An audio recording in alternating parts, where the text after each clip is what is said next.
So something I've always wondered about as a guitar player and a professional musician is whether something like this, premium strings, actually make a perceivable difference versus, some more standard offerings. So in today's video, I'm going to be doing a deep dive with lots of EQ graphs.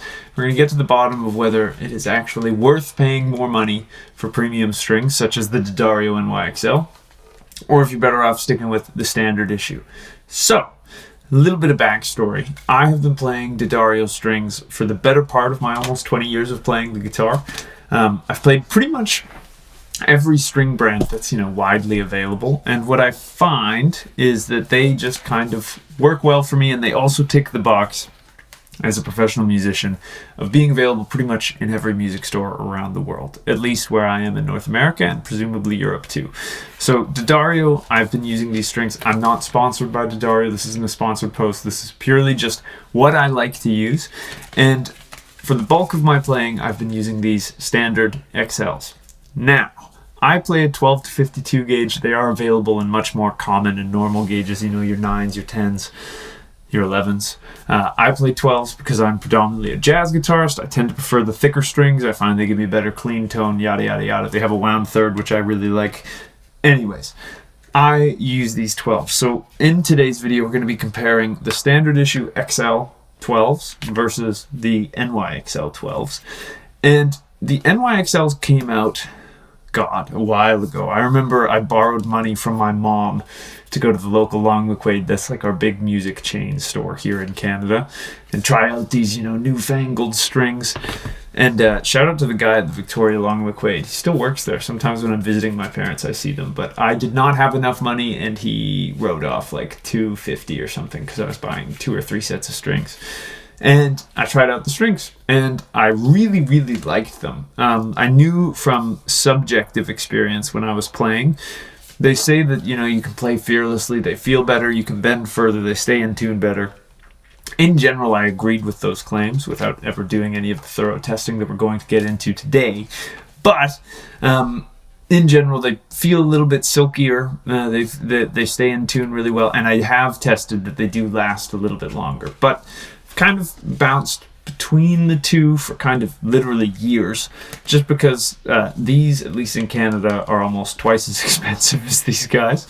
But lately, I've made the switch back to these guys because I do just genuinely like the way that I feel, and I went, you know what, screw it. At the end of the day, an extra $40 across the course of a year, it's not the end of the world to play strings that I genuinely like better. But today we're going to be focusing mostly on sound, whether you can hear a difference between these standard ones or these, because D'Addario has a couple claims. Let me just read the back here. D'Addario NYXL strings will bend further, sing louder, stay in tune better than any guitar string ever made. You're about to be heard more clearly than ever before. Get ready for an encore, is what the package says. And if you open it, new kind of strong, da da da da. So the main kind of claims that they have in these strings are that there's kind of more mids, more just kind of clarity and tone in general, which, who wouldn't want more tone in their guitar? But so you can kind of hear what I'm about to talk about. Here is a blind sampling test. There's going to be string A and then string B. One of them was recorded on XLs. One of them was recorded on the NYXLs. Both of them were played immediately after stringing and tuning on this wonderful Fender Player Telecaster running through a Hot Tone Ampero Mini. My main patch is just a Fender Twin, and it's running into a Focusrite 2i2. So both of these were recorded under the same conditions with the exact same settings. I didn't touch anything, I didn't move anything, other than obviously cutting off the strings and putting on the new set. So here are these two sets compared, and if you feel like playing along and having fun in the comments, let me know which you think is which, A or B, at this point in the video.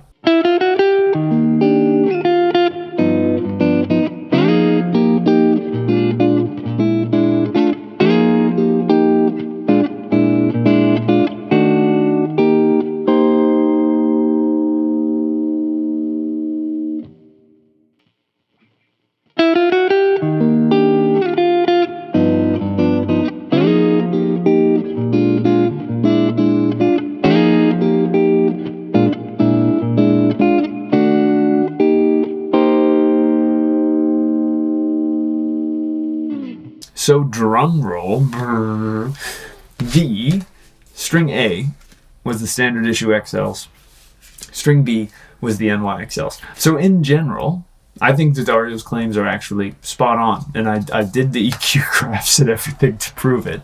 So if you look at these two compared, which I've got this one with wonderful scribbles on it that'll pop up on the screen up here. In general, what I find kind of listening to these is that I found that the NYXLs have a little bit more clarity to everything. You get a lot better note separation. I'm doing this because pianos have generally pretty good note separation, whereas guitars sometimes get mushy. So to my ears, the standard XLs are a little bit mushier, which again, I mean, if you prefer the sound of, you prefer the sound of. For me, myself, again, my kind of gold standard of guitar tone is beautiful ringing.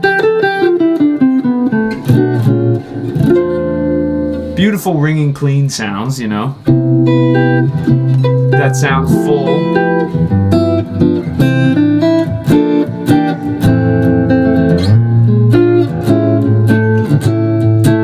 Full and clear. So I personally am a huge fan of the NYXLs. I was actually amazed at how much I preferred the sound when the only thing that was different was the strings. So breaking this down a little bit deeper, what I find is that if we look at kind of like the 200 range, there's significantly more low end, or I shouldn't say significantly, but there definitely is more low end in the NYXLs. And then going further around 400, there's more 400 there. And then the interesting thing that I found is that after that kind of peak at 400 with the standard XLs, the NYXLs have much more kind of presence around 500.